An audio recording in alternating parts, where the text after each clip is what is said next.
A young filmmaker in San Diego is sending out a strong message about why we should all help those experiencing homelessness. News 8's Dana Marie McNichol has more on his newest project that he has done all on his own.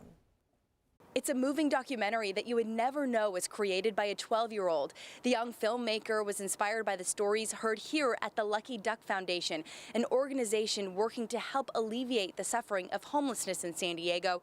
He wanted their stories to continue on. It's hard getting back on your feet once you're homeless. San Diego has the 5th largest homeless population in the country.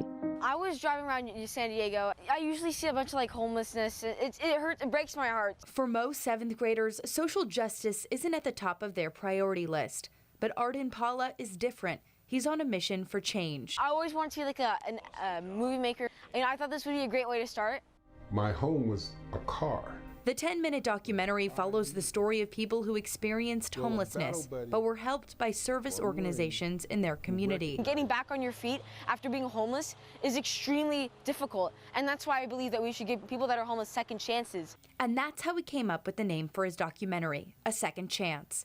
The aspiring cinematographer did everything on his own. I wrote it, I guess I directed it. I thought of the idea so I could help, the city, and not just the city, but homelessness in general in all of the United States. It was so professionally done. Arden interviewed Drew Moser with the Lucky Duck Foundation, which informs and educates San Diegans so they can go and make a difference, just like Arden has done with this documentary. This is a great example of the power of youth to focus on a mission, tell a story, and then use that story to influence change. The more Arden spoke to those affected by homelessness, the more he found their reasons were as diverse as their ages, backgrounds, and circumstances.